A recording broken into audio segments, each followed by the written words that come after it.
Chittur Thathamangalam high school റോഡിൽ pipe പൊട്ടി road തകർന്നു. കുടിവെള്ളം പാഴാകുന്നു. കഴിഞ്ഞ ദിവസം റോഡ് ടാറിട്ട സമയത്താണ് പൈപ്പ് പൊട്ടിയത്. ഇവിടെ റോഡ് തകർന്ന നിലയിലാണ്. വർഷങ്ങളായി തുരുമ്പെടുത്ത് കിടക്കുന്ന കുടിവെള്ള പൈപ്പാണ് തകർന്നിരിക്കുന്നത്. റോഡ് റീടാറിങ്ങിന് മുമ്പ് പൈപ്പ് മാറ്റണമെന്ന വാട്ടർ അതോറിറ്റി ഉദ്യോഗസ്ഥരോട് നിർദ്ദേശിച്ചെങ്കിലും അവർ യാതൊരു നടപടിയും സ്വീകരിക്കാത്തതാണ് പ്രശ്നത്തിന് കാരണമെന്ന് സമീപത്തെ കടയുടമ UTVയോട് പറഞ്ഞു. അതായത് ഇതൊരു സംഭവം വന്ന് റോഡ് പണി ചെയ്യുന്നതിന് മുന്നേ ഇങ്ങനെ പൊട്ടിയിട്ടുണ്ടായിരുന്നു. പൊട്ടുന്ന സമയത്ത് അവർ വന്ന് നോക്കിയിട്ട് അതിലൊരു ടോപ്പ് ഇട്ടിട്ട് പോയതാണ്.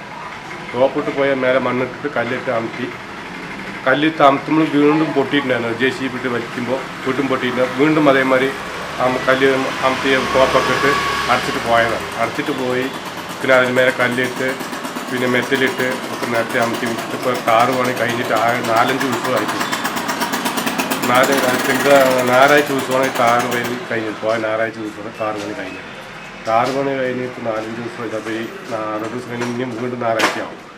ഇതിനുള്ളിലാണ് ഈ സംഭവം. ഇന്നലെ ഉച്ചയാകുമ്പോൾ വെള്ളം വരുമ്പോൾ ഓവർ ഫുള്ളായിട്ട് കുട്ടി പോയത്. ഇന്നലെ വൈകുന്നേരം തൊട്ട് അത് ഈ വഴി പോയിക്കൊണ്ടിരിക്കുകയാണ്. വെള്ളം പൊട്ടി.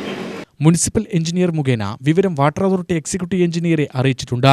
വൈകാതെ പൈപ്പ് നന്നാക്കണമെന്നാണ് അറിയിച്ചിരിക്കുന്നതെന്ന് അദ്ദേഹം പറഞ്ഞു. 27-ാം വാർഡിലാണ് സംഭവം.